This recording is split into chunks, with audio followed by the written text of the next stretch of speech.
앞서서 슬라이싱 프로그램 사용을 해서 G코드 생성하는 것까지 이야기를 했었습니다. G코드라고 하는 것은 3D 프린터의 노즐이 어떤 온도에서 어떤 속도로 어디에 필라멘트를 출력을 할 건지를 갖다가 담고 있는 그러한 코드라고 이해를 하시면 되고요. 이렇게 생성된 파일은 현재 G코드라고 하는 확장자를 가지고 생성이 되었습니다. 이것을 3D 프린터에 이제 꽂아 넣게 되면 USB로 연결해서 넣으시든지 또는 인터넷으로 연결이 되어 있다면 네트워크를 통해 가지고 파일을 다시 업로드 할 수도 있습니다. 뭐 그런 식으로 넣어주게 되면 이 G코드의 세팅에 따라 가지고 3D 프린터가 사전 준비 작업을 진행을 하게 되거든요. 근데 제가 출력이 되기 전에 일단 기본적으로 하드웨어가 정확하게 출력이 될 수 있도록 설정을 맞춰 주셔야 돼요. 그것은 주로 이제 3D 프린터마다 각각 다르게 되기 때문에 여러분이 본인 사용하시는 3D 프린터의 제조사에서 매뉴얼을 갖다가 다운로드 받으셔가지고 그 매뉴얼에 따라서 설정을 해주시면 되는데요. 한 예로서 오늘은 신도리코의 DP200이라고 하는 모델에 대해 가지고 설정하는 부분을 좀 말씀을 드리도록 하겠습니다. 일단은 매뉴얼부터 먼저 다운로드 받아. DP200이라고 하는 신도리코 3D 프린터를 사용을 하니까 신도리코 웹사이트에서 현재 모델에 대한 카탈로그니 드라이브 뭐 이런 것들을 다운로드 받을 수 있는 사이트 들어왔습니다. 거기서 사용 설명서 부분에서 선택을 해서 열어보게 되면 얘의 형상을 가지는 게 신도리코 DP200이라는 모델이고요.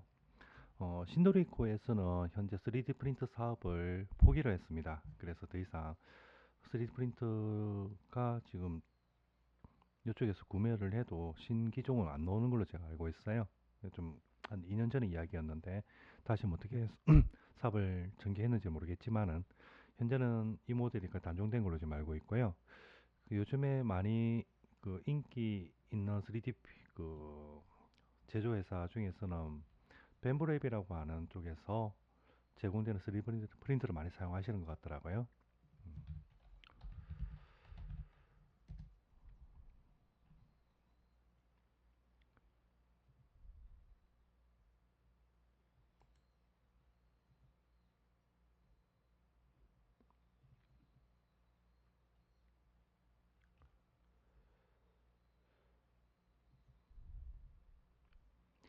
제품을 보면은 뭐 벤브랩 H 시리즈 X 그리고 PA A1 미니 뭐 이렇게 나와 있는데 가격은 여기 뭐 30만 원대부터 해가지고 400만 원 뭐 넘게 필라멘트 타입에서는 뭐 이렇게 골라서 사용하실 수 있는 것 같습니다. 가격이만 200만 원대 올라가니까 뭐 이렇게 여러 가지 색상을 갖다가 다중 출력 가능하게 그렇게 뭐 지원도 가능한 모델이 있고요. 이런 모델이 있는데 이거는 어차피 여러분이 이제 이래저래 인터넷 알아보시면은 요즘 각광받는 3D 프린터 기종들이 있습니다. 예, 그거 위주로 해서 구매를 해서 사용하시면 될 것 같고요. 어, 정부에서 지원하는 시제품 제작 사업을 수행하는 기관들에 가면은 뭐 이런 거보다는 좀 고사양의 3D 프린터들이 많으니까 여러분이 이런 걸 만들고 싶어요라고 이야기를 해주시면 그 적정한 3D 프린터 모델이라든지 지원해주는 소재라든지 이런 걸 정해가지고 추천해주는 부분으로 그대로 따라가시면 될 것 같으니까 뭐 프린터에 대해서는 자세하게 이야기하지는 않을게요. 3D 프린터 중에서 뭐 요게 지금 저희 학교에 지금 있는 녀석인데 보게 되면은 사양이 FFF 방식으로 출력이 되는 걸 이야기를 하고 있고요. 전체 뭐 크기가 이렇게 되고 있고 측정되는 두께는 0.05mm에서 0.4mm까지 출력이 가능합니다. 이것보다 더 정밀하게 출력을 하고 싶으면 이 모델은 안 되고요. 0.4mm 이상으로 노즐을 출력을 하고 싶어도 얘가 지금 안 된다고 보시면 될 것 같습니다. 싱글 노즐이라고 하는 거는 색상을 필라멘트 하나만 사용할 수 있다라고 보시면 될 것 같아요. 그리고 노즐 두께는 0.4mm 정도로 나와 있습니다. 요 0.4mm인데 두께는 0.0으로 한다는 거는 베드가 움직이는데 0.05mm에서 0.4mm까지 움직일 수 있다는 이야기가 되겠죠. 사용되는 필라멘트는 1.75mm짜리 필라멘트를 사용을 할 수가 있고요. 재질은 ABS하고 PLA라는 두 종류를 사용을 할 수 있다고 이렇게 나와 있습니다. 그리고 이 3D 프린터에 집어넣을 수 있는 모델 입력 타입은 STL 파일 타입을 쓸 수가 있고요. PLY는 OBJ 그리고 G코드와 같은 것들을 사용을 해서 3D 프린터를 할 수 있다라고 되어 있습니다. 그래서 여러분 3D 프린터를 만약에 구매를 하신다면 나한테 필요한 게 무엇인지, 단색으로 출력을 해도 되는지, 아니면은 한 번에 여러 가지 색상을 같이 조합을 해서 완성품을 만들고 싶다라고 할 때는 멀티 레이어가 되는 멀티 노즐을 갖고 있는 그런 프린터를 선정을 하시든지 그 싱글 노즐 사용하든지 그걸 정하셔야 될 것 같고요. 그리고 정밀도 죄송합니다. 적정 두께가 뭐 요 정도 수준인데 이거보다 더 정밀해야 된다. 아니면 요 정도 뭐 필요 없다. 뭐 그 기준에 따라 가지고 적정 두께를 갖다가 정하시고, 노즐은 이건 0.04, 0.4mm인데 이것보다 더 세밀하게 내가 출력을 하고 싶다. 정밀한 거를. 뭐 그러면은 좀 더 정밀도 높은 노즐이 있는 기종을 선택을 하시는 걸로 그렇게 잡아가시면 될 것 같아요. 그래서 주얼리라든지 보석 가공할 때 틀을 만들 때 그 몰드를 갖다가 3D 프린터로 가지고 일단 가공을 하는 그런 활용도 좀 많습니다. 예, 그럴 때는 주얼리 같은 경우는 주로 아주 작게 만들어지고 깨끗하게 만들어져야 되니까 정밀도 높은 제품들을 많이 사용을 하고 있고요. 그리고 일반적으로 이제 그 CF분 정도 대충 형상만을 좀 보겠다라고 할 때는 뭐 노즐이라든지 정밀도가 그렇게 높지 않아도 상관없다 하면 속도 위주로 많이 가시는 경우가 있고, 아니면 소재가 특별하게 난 금속이 되어야 된다든지 뭐 어떤 특별한 그 소재가 있다면은 그 소재를 출력할 수 있는 3D 프린터로 간다든지, 그렇게 해서 사용 목적에 맞게 3D 프린터를 선택을 하셨으면 좋겠어요. 예. 앞서 얘기했던 요걸 좀 많이 쓰는데 무턱대고 그냥 남들이 많이 쓴다고 하지 마시고 자기의 사용 목적에 맞는 걸로 선택을 해서 구매를 하시는 게 좋겠다라고 말씀 먼저 드리겠습니다. 그 사양 이렇게 보시고 이걸 사용을 할 때 매뉴얼도 일단 다운로드 받아가지고 사시기 전에 한번 봐주시길 바래요. 아, 요것들은 요런 기능들이 있고 요렇게 사용할 수가 있구나.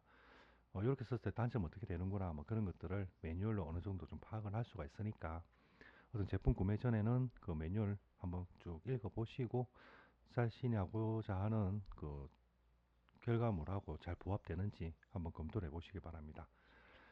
어, 신도리교 이 DP200이라고 하는 그 모델 같은 경우는 현재 보이시는 부분이 베드라는 녀석입니다. 이 베드 위에 이 노즐이라는 부분이 히팅이 되어 가지고 이 하얀색 부분으로 필라멘트가 삽입이 되게 되어요. 그러면 주사기처럼 용융된 그 필라멘트가 밑으로 쭉 뽑혀져 나오거든요. 예, 그때 이 헤더 부분이 좌우로 상하 좌우로 움직이게 되고 이 베드가 위아래로 움직이면서 가까이 층을 쌓을 수 있도록 그렇게 그 출력이 되는 방식입니다. 그리고 이 베드 같은 경우는 온도가 너무 낮으면 첫 번째 출력물이 베드에 잘 붙지 않고 떨어져 버리는 경우가 생깁니다. 여기 보면 고온주의라고 되어 있듯이 베드가 히팅이 되는 그런 기능을 가지고 있고요. 어떤 모델 같은 경우는 히팅 없이 그냥 바로 붙는 것들이 있는데 그럴 때는 세팅을 좀 조정하셔가지고 첫 번째 레이어가 그 베드에 잘 붙을 수 있도록 그렇게 좀 작업을 해주셔야 돼요. 가능하면 히팅 기능이 있는 베드 모델이 좀 더 출력할 때 출력 오류가 좀 덜한 경우가 많은 것 같습니다. 베드 히팅 되는 경우로 적용해 주시면 좋겠습니다. 전반적인 사양들 이렇게 놓고 뭐 필라멘트를 교체하는 걸 어떻게 하고 막 그런 것들이 있는데 요거를 근래에는 뭐 매뉴얼 잘 안 읽으시잖아요. 매뉴얼 읽는 것보다는 주로 유튜브 들어가시면 유튜브에서 각 제조사들이 사용법들을 많이 업로드 해놨습니다. 신토리코 같은 경우도 지금 뭐 제품 생산 안 하고 있지만 과거에 그 사용법에 대해 가지고 올려놓은 영상이 있는데 이 영상으로 실제로 그 3D 프린터 조작법 하는 걸 좀 대신하도록 하겠습니다. 음, 제일 처음 출력을 하려면 베드가 세팅이 잘 되어 있어야지 첫 번째 레이어가 제대로 출력이 되겠죠. 나는 처음 시작이라고 출력을 했지만 베드 자체가 하드웨어가 실제로는 다른 높이에 있다면 원래 그 G코드로 만들었던 것하고 어긋나는 부분이 있으니까 출력 오류가 많이 생깁니다. 그래서 3D 프린터 하시기 전에 제일 먼저 하시는 작업들은 모든 3D 프린터가 베드 레벨링이라는 작업을 먼저 시행하게 됩니다. 베드의 위치가 실제로 적절하고 어느 정도의 공간을 띄우는지 어느 위치에 있는지를 세팅을 해주는 방식이에요. 한번 영상을 보시면요. 세팅이라는 부분을 눌렸고요.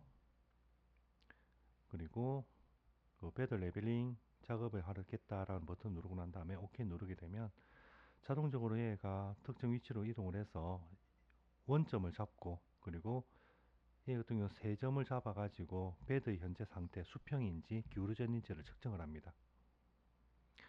그렇게 측정이 되고 나면은 배드의 경사도에 따라 가지고 여기는 레버를 돌림으로써 나사가 움직이면서 배드 위치를 조정할 수가 있거든요. 그렇게 해서 수평을 맞추도록 되어 있습니다. 이게 자동적으로 높낮이가 조절되는 모델도 있는데 그것은 좀 가격이 비싸고, 어, 센서로 이제 측정된 값만큼을 수동으로 이렇게 맞춰주도록 하는 방식들이 뭐 보편화되어 있는 보급형으로 많이 이용되고 있어요. 자, 여기 보니까 왼쪽에 있는 것은 현재 시계 반대 방향으로 0.3바퀴 돌리라고 하고 있고요. 오른쪽에 있는 것은 시계 방향으로 0.4바퀴 회전시켜 줘라 라고 이야기를 하고 있습니다. 그러면 여기는 레버를 돌려서 나사산만큼 피치에 의해 가지고 높이가 좀 조절이 되겠죠. 그리고 나서는 누르게 되면은 다시 한 번 더 배드의 수평이 맞는지를 얘가 센서로 측정을 하고요.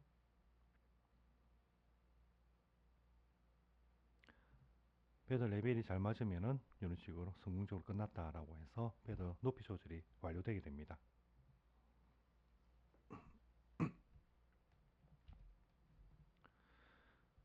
얘가 이제 맞춰졌으니까 두 번째로는 필라멘트를 삽입을 해가지고 얘가 출력을 할 수 있게 준비를 해줘야 됩니다. 필라멘트를 그 삽입하는 방식은 3D 프린터 이 기종에 따라서 좀 다른데, 어쨌든 그 카트리지 타입을 사용하는 경우 같은 경우는 이와 같은 카트리지 통 안에다 필라멘트를 집어넣는 걸로 쓰고 있고요. 이 방식은 좀 근래엔 좀 잘 안 쓰는 것 같습니다. 어쨌든 신도리 거 보통 카트리지 방식을 사용을 하고 있고, 카트리지 통 안에다가 소재 그 롤러를 갖다가 집어넣고 얘를 카트리지라고 했죠. 통째로 이 홈에다가 삽입만 해주게 되면은 필라멘트에 로드할 준비가 끝나게 됩니다.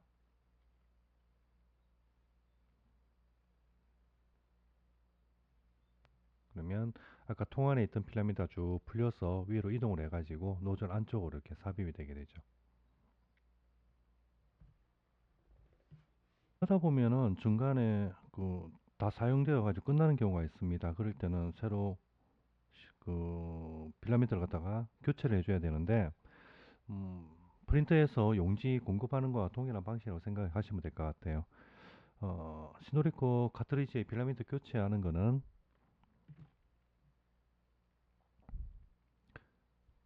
케이스 여시고 중간에 뭐 사용되는 필라멘트가 있으면은 그걸 뽑아 주시고요.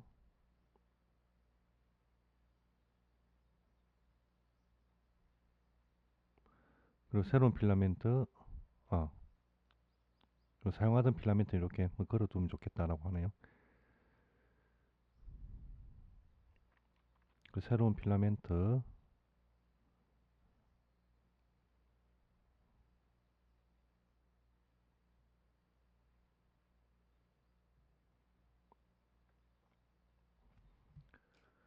를 개봉했는데 그 신도리코 같은 경우는 특이하게 필라멘트의 정보를 담고 있는 칩이 존재를 합니다. 이 칩에는 이 전체 필라멘트의 길이가 얼마가 된다, 이 색상은 무엇이다, 소재는 무엇이다 라는 정보들이 이 칩 안에 들어가 있거든요. 그래서 이 칩이 반드시 있어야지 그 신도리코 프린터 같은 경우는 필라멘트를 인식을 해가지고 사용을 할 수가 있어요. 근래에는 자, 더 이상 그 3D 프린터 사업을 안 하니까 이 칩 없이 사용할 수 있도록 매뉴얼 방식으로도 뭐 삽입을 할 수 있는데, 기존에는 이 칩을 가지고 카트리지에 같이 삽입을 해줘야지만 필라멘트를 인식을 했던 뭐 그런 시기가 있었습니다. 펜브레 프린터 같은 경우는 따로 저는 칩은 존재를 하지 않고요. 새 필라멘트 그냥 꽂아만 주면 되는 걸로 알고 있어요.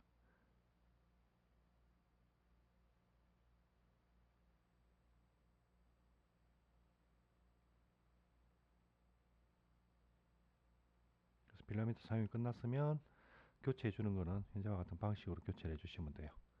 레벨링과 필라멘트 준비가 다 되었다면은 이제 USB를 아까 G코드 삽입한 거를 꽂게 되면은 현재와 같이 파일이 이렇게 나타나게 되거든요. USB 꽂자 말자 또는 네트워크로 이 파일 넘긴 경우에 무슨 G코드라고 하는 이렇게 모델들을 볼 수가 있습니다. 여기서 원하시는 것을 선택을 하시고, 그리고 여기 시작 버튼 누르시게 되면 얘가 시간이 얼마나 남았으며 지금 출력이 되고 있다라는 걸로 시작을 해서 바로 출력물 작업이 진행이 되게 됩니다. 아주 간단하죠. 예. 작업하는 그렇게 어렵지 않으니까 뭐 대충 여러분들이 뭐 3D 프린터를 실제로 이제 해보신다면 자기 만든 기종에 대한 매뉴얼 먼저 읽어보시는 걸 강력하게 추천드리고요. 그리고 매뉴얼 이해가 잘 안 되시면 유튜브 영상 같은 거 많으니까 그걸 참고해서 본인 모델에 맞는 설정 준비하셔가지고 그대로 출력만 하시면 될 것 같아요. 실제 출력을 해보면은 의도치 않은 방향으로 출력되는 경우도 참 많습니다.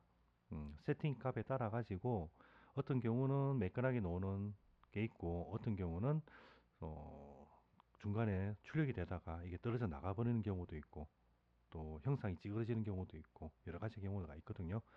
그거는 여러분 테스트를 해보면서 적정의 출력 조건들을 여러분이 찾으셔가지고 원하는 형상을 얻을 때까지 뭐 데이터를 좀 정리를 좀 해주시는 게 쉽게 좋은 출력물을 얻을 수 있는 방법이라 생각을 해요.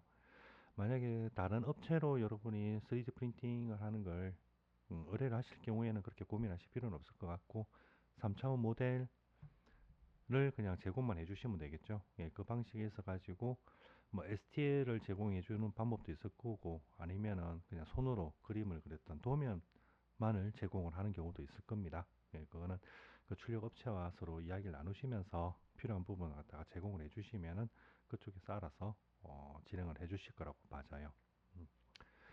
자, 전반적인 흐름은 이렇게 진행이 되는데, 오늘 이야기했던 부분에서는 파일을 어떻게든 확보를 하고 그것을 그 3D 프린터로 뭐 출력하는 과정을 말씀을 드렸는데, 앞서 이야기했던 공유 사이트라든지 AI 플랫폼을 이용을 해가지고 또는 뭐 다른 캐드 방식이 때문에 문제 없을 것 같은데요. 예, 두 가지 방식을 했을 때는 어떤 형상은 얻었지만 이걸 내가 수정을 하고 싶다라고 했을 때 수정이 거의 안 될 거예요. 예. 인벤트에서 그 STA 파일을 한번 열어볼게요. 잠시만 기다려 주세요.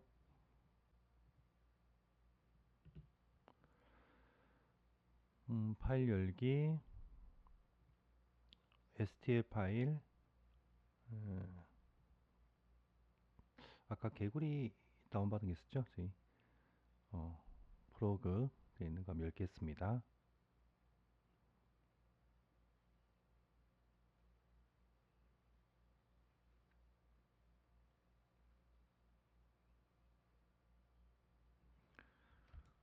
이와 같이 이제 SD 파일이 로드는 되는데 이것을 내가 만약 수정을 하고 싶다.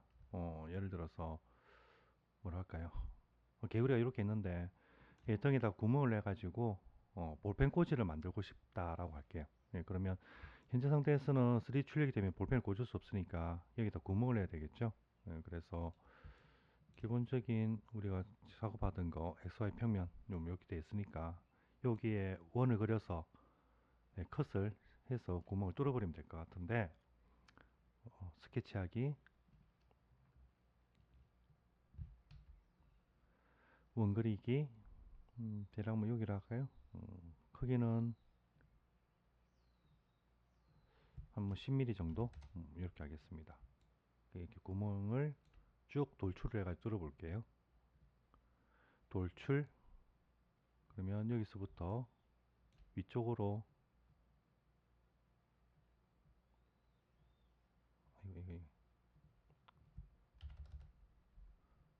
100 가고 싶은데 보시면은 이거 팔려고 해도 이 형상이 파이지가 않습니다. STL 파일 같은 경우는 로드 되게 되면은 얘 혼자만의 개념으로 다른 객체로 이제 인식이 되고 인벤트에서 작업되고 있는 객체하고는 서로 분리되어 있어요.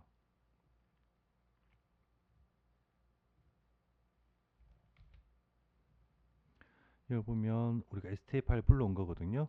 요게 하나 존재를 하고 있고 다른 작업하는 것도 이렇게 있죠. 이게 이 두 개가 서로 다른 걸로 인식을 해서 기존에 있던 STL 파일의 형태를 갖다가 바로 작업을 할 수가 없습니다.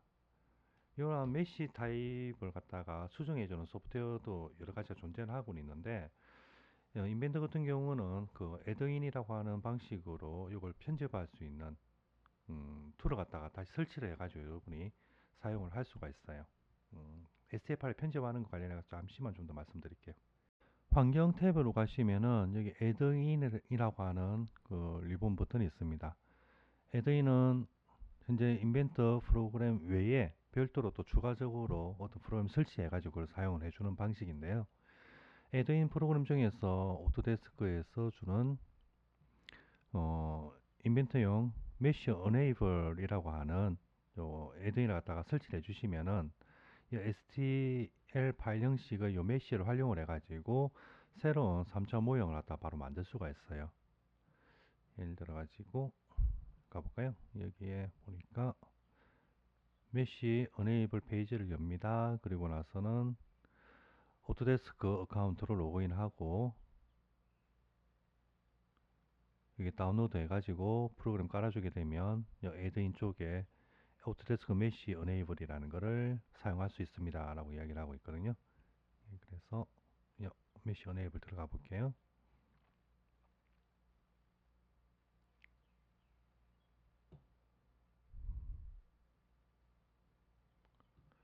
자, 로그인 먼저 해주고요.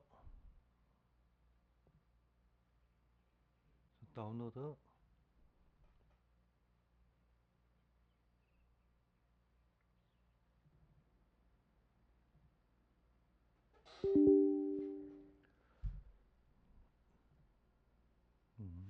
자, 설치 완료되었고요. 다시 한 번 더 인벤트 실행시키게요.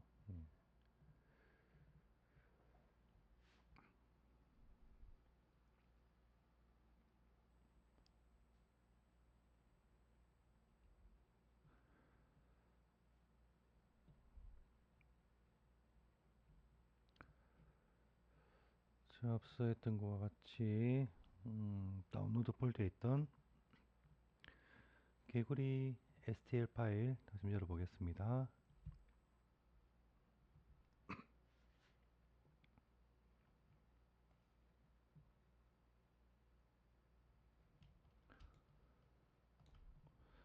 환경에서 애드인 가면 예전에 없던 오토데스크 메쉬 어네이블이라는 것이 추가로 이제 애드인 된 게 보이고요. 이제 얘는 뭐 자동적으로 로드 되는 걸로 되어 있으니까 추가적인 작업을 해주실 필요 없고 프로그램 설치만 해주시면 됩니다. 그랬을 때 이게 뭐 어떻게 되느냐. 현재 여기 있는 STL 파일은 여전히 편집을 할 수 없습니다. 대신에 요 메시에서 오른쪽 누르시게 되면 우클릭 하시면은 Convert to Base Picture라고 해가지고 확대가 안 되네요. STL 파일 기반으로 해가지고 3차원 모델을 갖다 얘가 새로 만들어주게 되어요. 한번 눌러볼게요. Convert to Base Picture. 어쩌고저쩌고 5,000개 이상의 그 메시가 있는데 이건 좀 잘 안 될 수도 있다라는 뭐 주의 메시지가 나왔는데 그냥 확인 눌러주시면 현재 솔리드 형태로 OK 누르면 좀 기다려 볼게요. 지나고 나면은 이와 같은 다른 3차원 객체 하나가 나타나게 됩니다. 기존에 있던 건 좀 가시성을 꺼버리면은 이와 같은 형태가 나왔죠. 이게 이거 앞에서 그 STL 파일의 형상을 기반으로 해가지고 3차원 모델을 새로 만들어 준 거죠. 우리가 돌출로 3차원 모델 만들듯이 이제 인벤트에서 편집이 가능한 형태로 이렇게 새로 추출을 해주는 변환을 해주는 뭐 그런 툴이라고 보시면 되겠어요. 뭐 이렇게 놓은 상태에서는 바닥면에서부터 내가 새로운 스케치를 만들 수도 있고요. 여기에 뭐 가운데 구멍을 뚫을까요? 치수는 뭐 10mm 정도.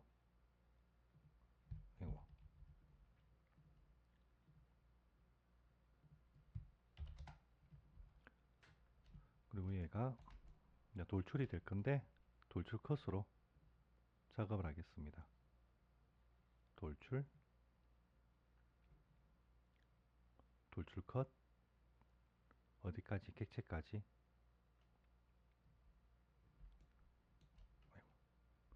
이렇게 구멍이 이렇게 뚫리는 게 보이실 거예요.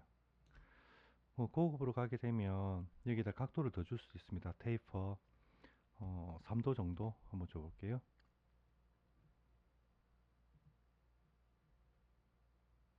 그러면 밑에 10mm인데 위로 올라가면 3도 정도 더 커지게, 뭐 이렇게 구멍이 커지고 밑에 작아지게 그렇게 만들어지는 식으로 해서 확인 누르게 되면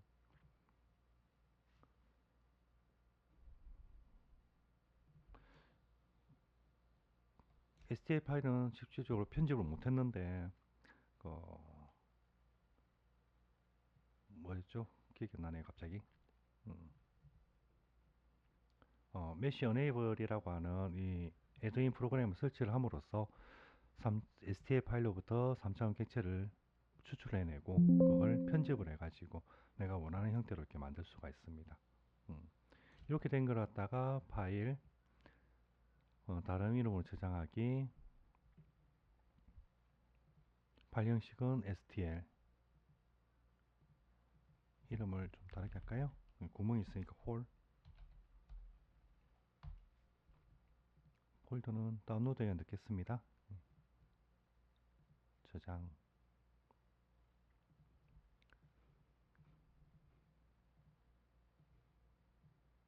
그러면 다운로드 폴더에 어디 있으려나? 여기 있군요.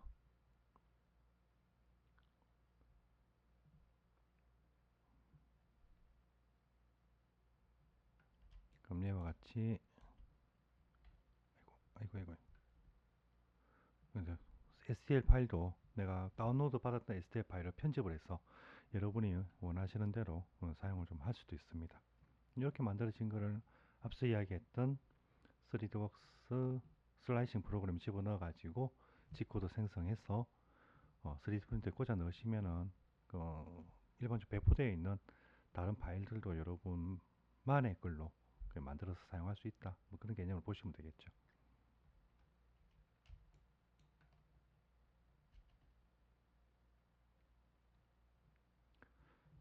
전반적인 흐름은 이런 식이라고 보시면 되겠습니다. 자, 그래서 오늘은 여기 정도 하고요. 다음 대면 시간에 저희가 이제 STL 파일 다시 만들고 슬라이싱 프로그램으로 뭐 편집하고 하는 거 한번 실습해 보도록 하겠습니다. 수고 많으셨고요. 다음 주에 뵙겠습니다. 감사합니다.